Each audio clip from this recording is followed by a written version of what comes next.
It's time for the Detroit Lions Podcast Quick Takes Show. It's a quick look at this week's Detroit Lions news. And now your hosts, Chris and Jeff, the Riz Risden. All right. Hey, howdy-ho, Lions fans. Welcome to the Detroit Lions Podcast, episode 186. This is the official Detroit Lions Podcast for Reddit, and we're here with the Riz to do a live Quick Takes podcast. Some quick look at some of the news going on with the Lions.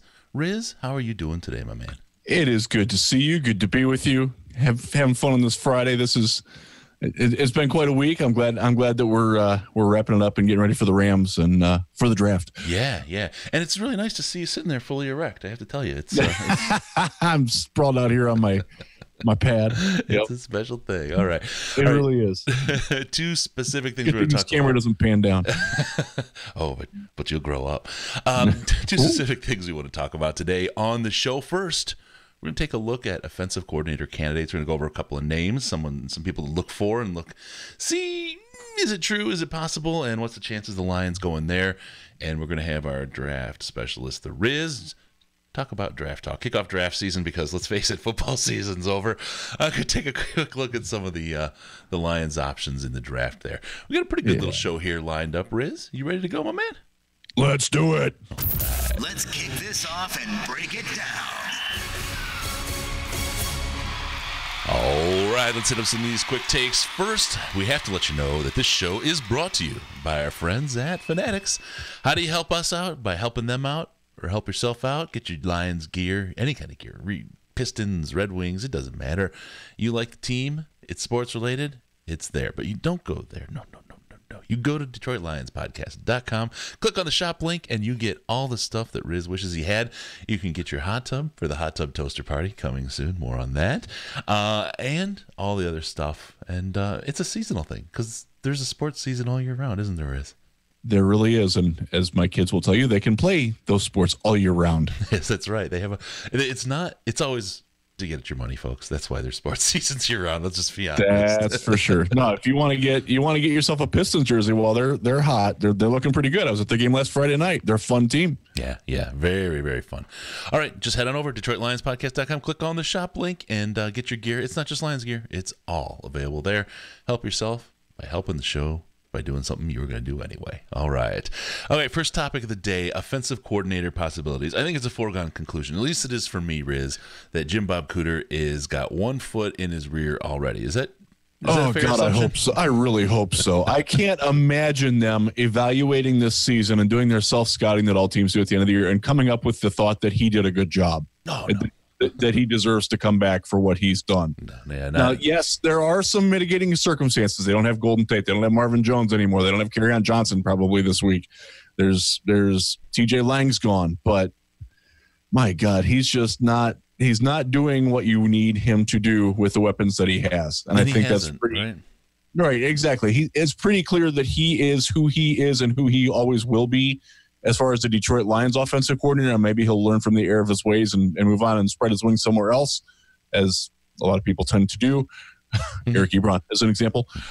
But he needs to be done in Detroit. It's got to end. Yeah. If it doesn't, it's not going to go well for Bob Quinn this offseason. No, there's a lot of change that has to happen, and that's straight up where it's at. It is JBC is probably the number one head on the block, and nice enough guy, trying hard. And I was talking on our podcast this week, Riz, as I was at the game on Thanksgiving.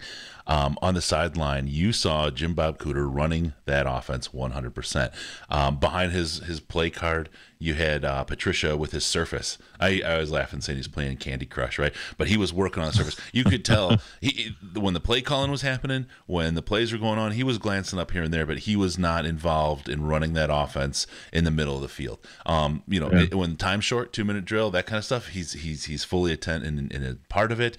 On the goal line type of situations, red zone, then he's more tuned in, but otherwise he wasn't. This is Jim Bob's offense to mess up. It is truly a situation of giving him the rope he needs to hurt himself, and I think he's done that. He's done that very well. Yeah, and that's the story. And as we said, the reasoning behind it, because if Patricia comes in and fires his franchise quarterback's best friend and mentor and the guy he thinks is going to take the team to the top, you've already made an enemy of your key player. You can't do that. So there's the personnel, there's the people side of the business that exists, and you can say it's a business all you want, and there's still a lot of people's stuff to deal with, right?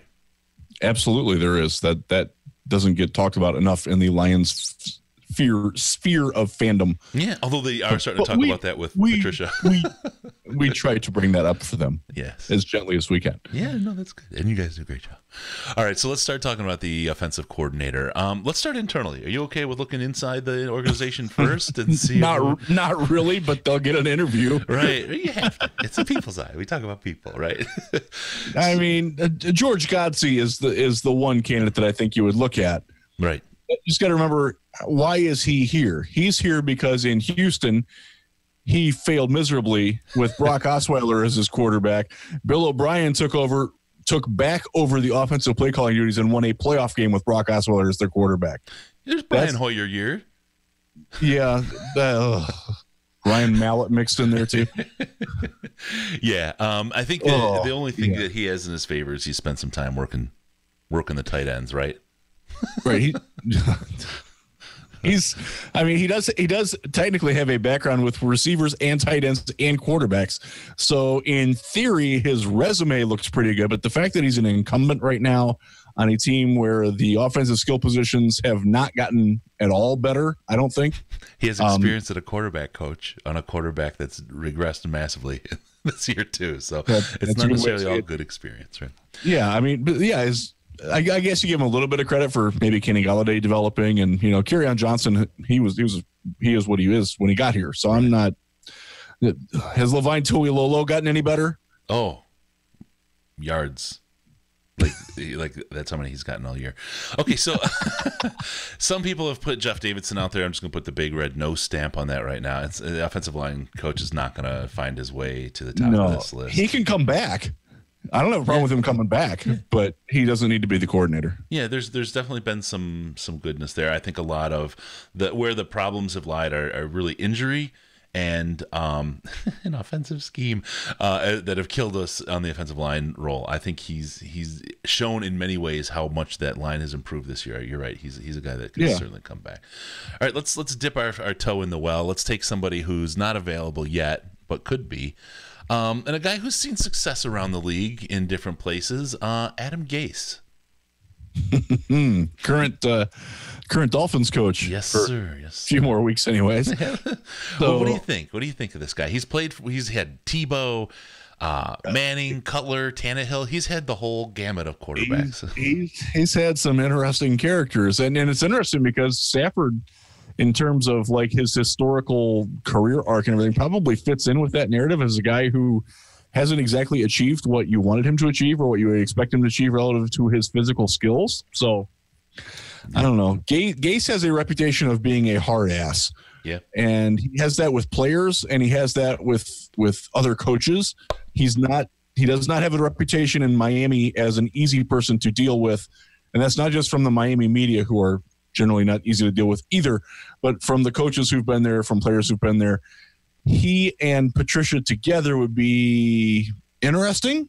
Mm-hmm. There's potential for volatility. There's potential for it to work. He does have some innovative ideas. He does craft a good running game. And I think the way you've seen them use Kenyon Drake this year with Frank Gore as a veteran back, I think is a way that you could see that happening in Detroit. And they do tend to use the weapons pretty well. I'm not real happy with how they've used Mike Gesicki, their first round tight end, a guy that I was very high on, in part because he was a volleyball star too. But that's my problem.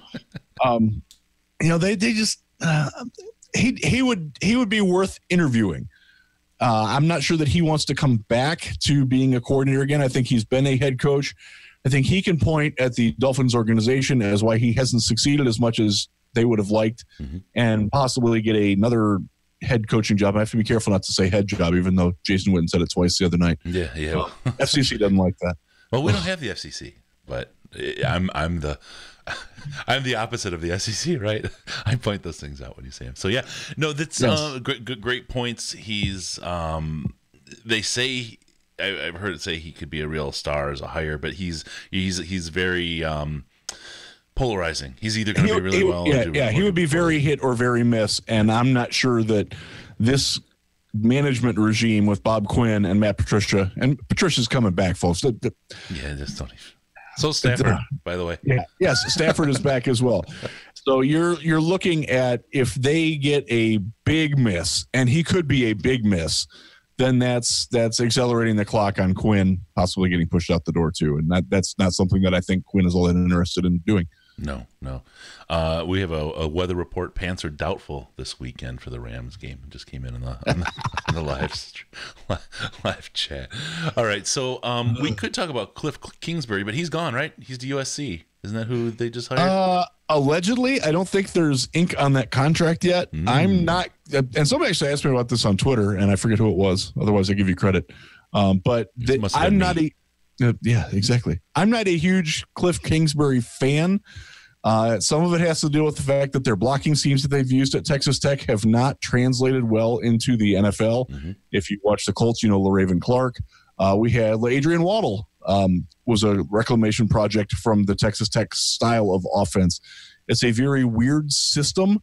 Now, it doesn't mean that he would implement that fully right away in Detroit, obviously. But the principles that they use are so to that extreme that I think it would require a lot different personnel than what this team has right now. And you're not going to overhaul everything right away. Like Kenny Golladay in that scheme is not a number one receiver. They don't know how to use those kind of receivers. Right. You're looking for Golden Tates. They got rid of Golden Tate. I think that sort of says where that is. Yep. It's interesting, and I would like to see him be a college coach again. I think that's where he belongs. Yeah, absolutely. Hold on. Had some. There we go. Okay. Had some extra stuff going on in the background. Bunch of calls coming in. Wow. Okay. All right. Let's move on. Okay, so another one that we have, and this guy is available, and this guy I think it's an interesting name.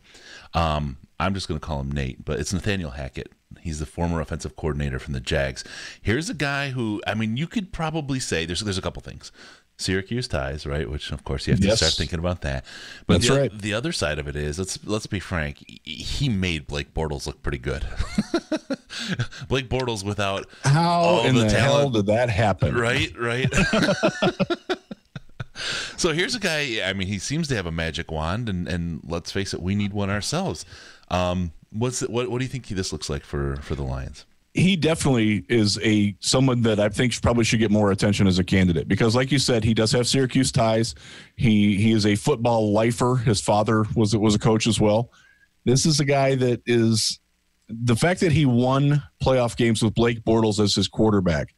And look at their receiving core that they had too. Keelan Cole was their best receiver. And Allen Robinson was hurt. Allen Hurns was okay. They crafted a really good offense out of that around the running of what's his name? Leonard Fournette. Yeah. They rebuilt an offensive line. They did a very good job in crafting a line together with a lot of guys who aren't as talented as what the Lions have, quite frankly. So I'm for that. He deserves a look for sure. Yeah, absolutely. All right, and we'll keep rocking down this list here. You gotta, people talk about the Patriots way, and we talked about it's just kind of the way, right? The continuous improvement way. Let's talk a little bit about a guy named Chad O'Shea. He's a wide receivers coach for the Patriots. Now, people have talked about him as possibly taking over the offense as the offensive coordinator in New England if our guy Josh McDaniels made his way as head coach. And let's face it, if this is always the head fake from the Patriots, though. Well, if they would promote him, maybe we should promote him first, right? What do you think? What's the chances on this guy? There's a lot of variables going on there, Chris. Yeah. Sorry, I never roll out a simple question, do I? Yeah, no. And I do think McDaniels is, even though he completely BF'd the Colts last year, I do think he's going to get another opportunity.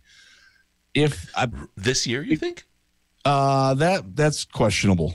And I'm not sure Colts will hire him. No, God no. That would be so hilarious. That would be something else. Oh my God. I'm not sure there'd be a circus. Your GM, well, you'd be looking at his Twitter timeline again for some of those hooker tweets, right? no. Oh, boy. So I'm not sure there's going to be that many head coaching openings this year in the NFL. I think there's been a lot of turnover. I mean, you're going to see, I think John Harbaugh is out in Baltimore. It sounds like Marvin Lewis will be out in Cincinnati. But beyond that, is Jacksonville open? So that factors into it too, and those people will need coordinators as well. And would O'Shea stick with McDaniels as well if he goes somewhere? There's that possibility too. I don't know him very well, so I can't say other than he comes from the Patriots. He knows the people who are in charge, so that definitely gives him an advantage, at least a foot in the door. And he's worked with Tom Brady, right? Which right. Look at their receivers. Okay, he's their receivers coach. Look at their receivers. Are any of those guys any good at all outside of that system? No, they're not. No, yeah. So that's just a little something, right? Yeah. Okay. Yeah. All right. So how about we'll see him this weekend, although he probably won't make you have to be looking deep on the camera to see him. But there's a guy named Shane Waldron. He's a passing game coordinator for the Rams. What do you think of this guy?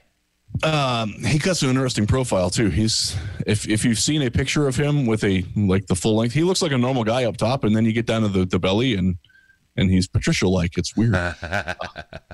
So maybe he fits that way. Maybe he appeals that way. He's a definite, and I wrote about him for Lions Wire this week. I think he's a very good candidate. I want to see them try to hug when we win the Super Bowl. Sorry.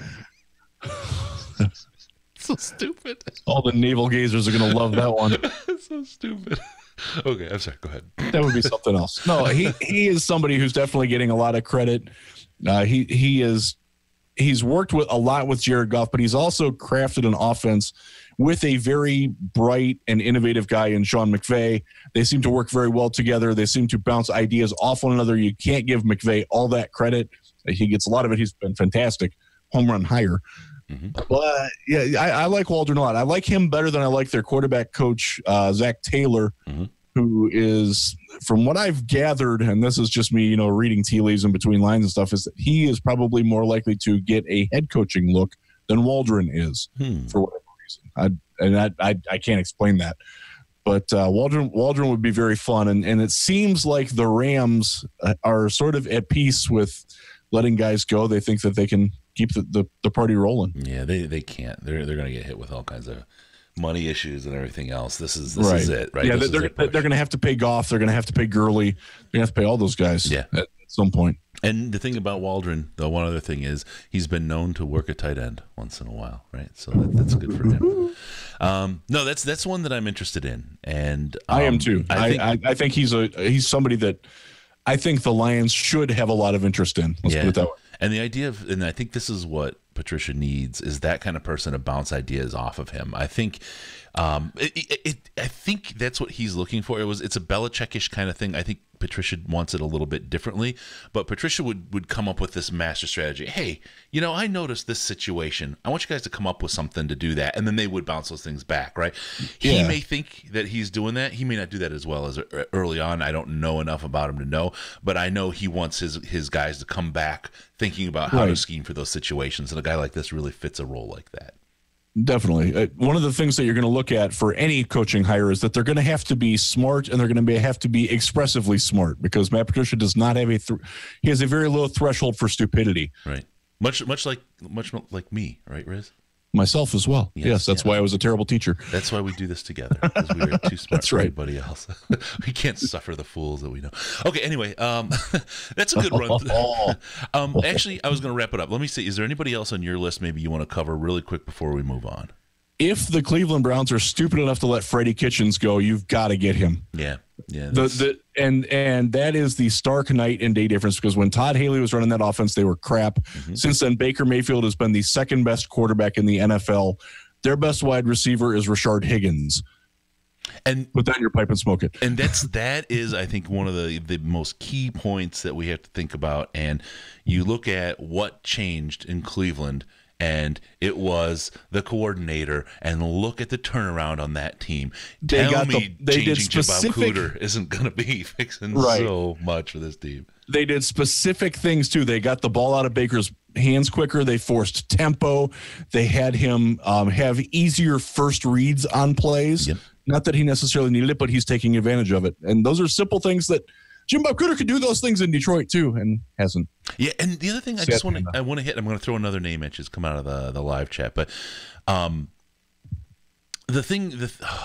completely lost it. Dang it, I'm an idiot because of the live chat. Let me just throw this name at you out of the live chat, and I'm going to come back to that. Oh, I'm sorry, I remembered it now. The resurgence of the Cleveland offense is with the same playbook. They didn't change the playbook. Exact same playbook. They put in different formations. Mm-hmm. They varied it up a little. I mean, they've run the wishbone. So I mean, but it's the same. Reverse wishbone. You're saying this as I'm about to go to a Steel Panther concert. Keep that in mind too. It's like reverse cowgirl, but so reverse wishbone. So no, that's just a speak. So let's talk about Ben McAdoo. What do you think of him? Yeah, he's available. He's out there. He's someone to think about. I'm not feeling great since the Giants, but where's your head at? I'm more emotionally involved. I'm not crazy about him. He's done well when he's had stars, but the players who aren't stars have never been good for him. Right. And I think that's his curse. Yeah, and that the Lions would continue that curse, right? Sure. Yeah, because theoretically we have Matthew Stafford, Kenny Golladay, and Kerryon Johnson, and a decent offensive line, but every other position on the offense right now realistically needs to be replaced in the next 18 months. Yep. Got money to spend. We'll see what happens. I could use another pick or two. All right, looking ahead, let's talk quickly. It's that time of the year. It's that holiday season. And Hickory Dickory Dock, and you can, all those kinds of things that people are singing. It's time to go get your gifts. And when you're thinking of your loved ones and yourself, don't forget to get yourself a gift this year. Who wants to go out and deal with those crowds? Who wants to wrestle the mud that is the sea of humanity out there? Right? It's terrible. You want to go to DetroitLionsPodcast.com and click on the Amazon link and head on over and shop with no pants from the comfy of your home. And let's face it, shop for your new pants if you want. Think about it. How could you ever shop without pants on out at the mall? That would be a whole scene. It would be a thing. They frown on that. They really, really do. Bastards. Here's an opportunity. You could even do it pants free. Absolutely pants free from everything. All you do, DetroitLionsPodcast.com. Click on that Amazon link. Go stock up on gifts for your friends, family, and yourself. Never, never, ever forget about yourself. It's a great way to get all the stuff you're going to do. They throw a kickback our way for everyone we send over. They say these guys are kind of cool over there, and we like them, so we'll give them a little bump off of that. So anyway, don't let them make all that profit with it on their own. Share it with us, right? Fuck those guys. Bezos has enough. DetroitLionsPodcast.com. Yes. Click on the Amazon link. Help us out. All right, we're going to move on now to the next topic. Thank you all for sitting through those things. We try to make them fun, but they are what they are. Let's take a look at the draft. We got Riz here. As we said, the season's pretty much over. It's a great time to start thinking about the draft. It is. This is a good weekend to start thinking about the draft because it's conference championship weekend, and you get a lot of fun games. It kicks off tonight with your Maction. I would have been there had my Ohio Bobcats been there, but instead you get Northern Illinois and Buffalo. And Buffalo, believe it or not, has a wide receiver that Lions fans need to be very aware of, and Anthony Johnson. Guy can play. He's 6'2", 205. Everything about the guy says average physically, but he produces. He averages 18 yards a catch. Some of that has to do with their quarterback, Tyree Jackson, who can throw the ball 75 yards. I was going to ask about that. Yeah, he is probably going to declare. The indications are that he will declare. He would be an interesting middle round pick as a developmental quarterback and eventual successful for Matthew Stafford. Not that anybody's willing to talk about that yet. But he needs some work. He is not NFL ready. He throws everything's the 120 mile an hour fastball with him. There's no change up. And when he does try to ease it up, he loses accuracy big time. So he's not ready yet.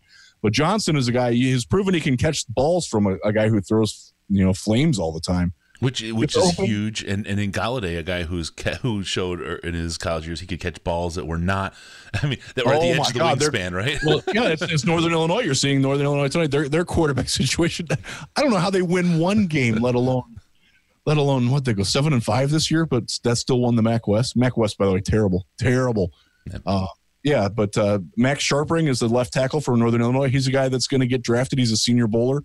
If Sutton Smith, the pass rusher from Northern Illinois, comes out, more plays behind the line of scrimmage than any collegian over the last 2 seasons. He plays they use him a lot as like a 5 technique to a 7 technique, and he's 6 feet tall and 235 pounds soaking wet.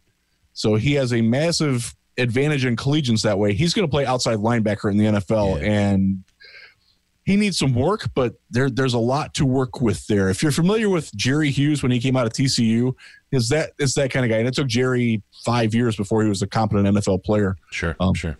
So that's really, he might not declare either, but he's someone to watch in that game. And Jackson's always fun. And Buffalo's middle linebacker, Khalil Hodge, not Khalil Mack. They got another Khalil. Another Khalil. Uh-oh. Khalil Hodge, perfect compliment for Jared Davis in the middle of the defense. Would love to see him in Detroit, and he's probably a 4th or 5th round guy. And he can. I characterized him in a piece that I did today as a higher end Tahir Whitehead. Right out of school.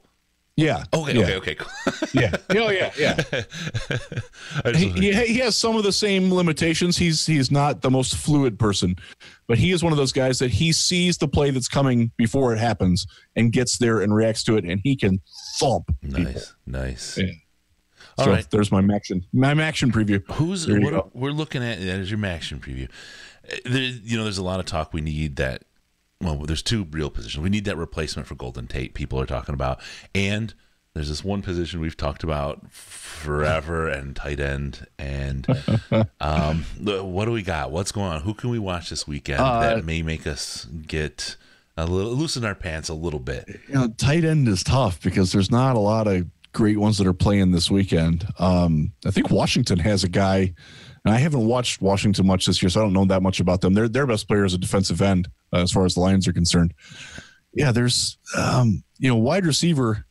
That's where you want to watch the Texas-Oklahoma game. We'll give you something. Marquis Brown, a guy you definitely need to know who he is. He goes by Hollywood.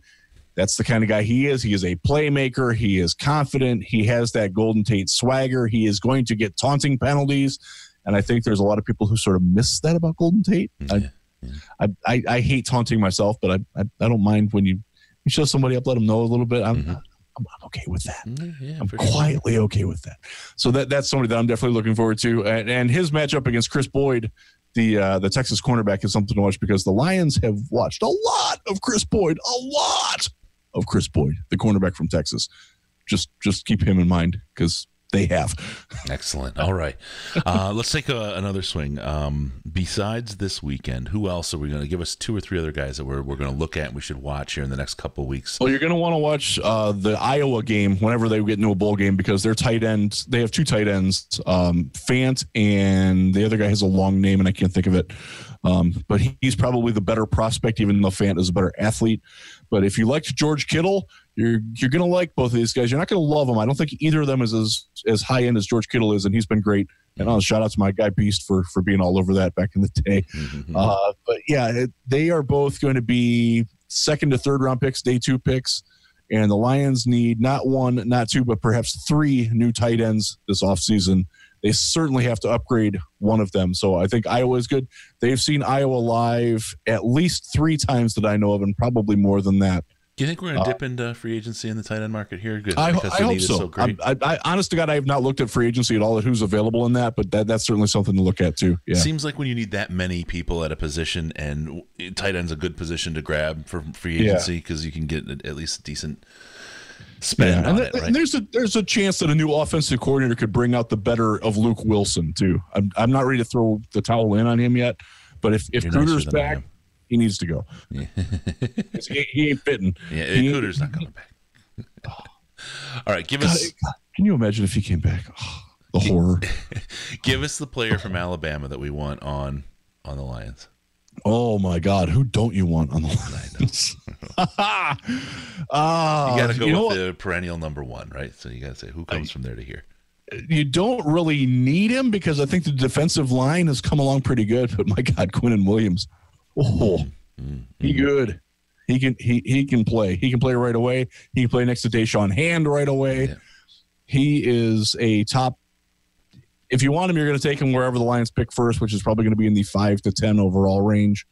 He might even be there then. That's the guy. Oh, he'd be fantastic. Crazy. Great player. Great player.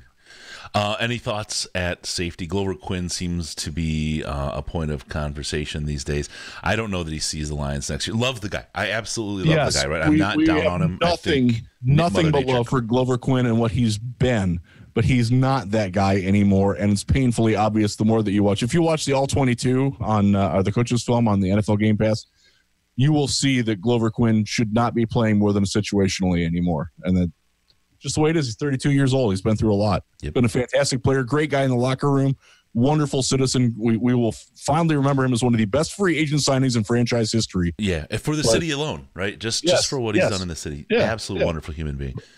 Is his replacement on the team, or is he? I think Tracy Walker is going to be the replacement, and I am very anxious to see how much they play him, how much they give him, and how much he handles it, because I think he's done pretty well. He's getting better every week. Exactly. I think that was one of those where they drafted the replacement ahead of time, but they're going to need somebody to replace Tracy Walker. Right. And where did they get him? They got him in 6th round? Tracy Walker, 5th round? He's 3rd round.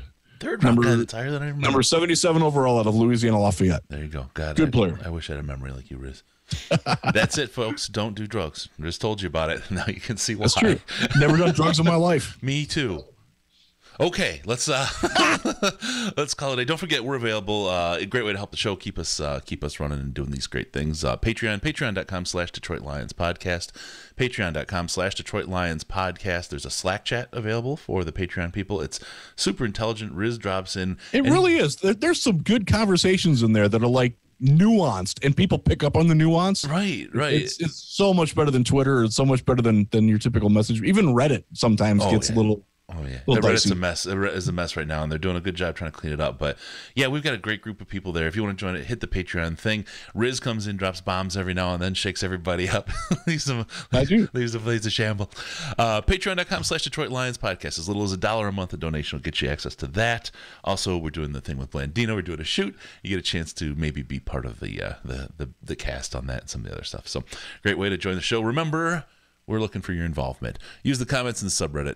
DetroitLions.reddit.com to give us your feedback. Do you have some feedback, Riz? Do you want to give us some feedback here real quick? I have no feedback. I'm checked out, Chris. You're going to Steel Panther. I'm going to Steel Panther, man. I'm ready. And I mean, ready to put leather pants on and spike the hair up, put a little eyelash on, and I'm ready to rock and roll. Nice. All right. Don't forget about us on Patreon. We're doing don't forget about the post-game show. We're doing that live after the Rams game. It may be a therapy session. It may be a surprise party. Who knows what the hell's going on? This is the Lions. You never know what you're going to see. You're going to see the Rams fans be upset at how their team played, yet they still won. I think that's my prediction for the game. Wow. I think Rams fans are going to be disappointed in their team, but they're still going to go home winners. Nice. Check us out on Facebook, facebook.com/The Detroit Lions Podcast, facebook.com/The Detroit Lions Podcast, and follow us on Twitter at DET Lions Podcast. DET Lions Podcast. It's the very best place to see the Riz. With no pants. That's right. Or here. You can do it here.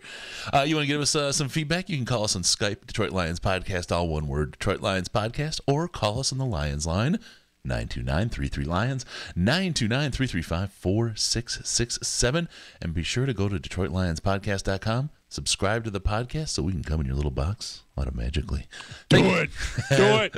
Thank you for tuning in. We're going to see you next time on the Detroit Lions Podcast. It's your Detroit Lions and Reddit connection. All right, my people. Thank you so much on the YouTube live watching people. The chat was great. Yeah, thanks, folks. Tactical Napper, you've got the best name in the world. Riz, off to Steel Panther. Have fun, man. Love you much. Adios. All right.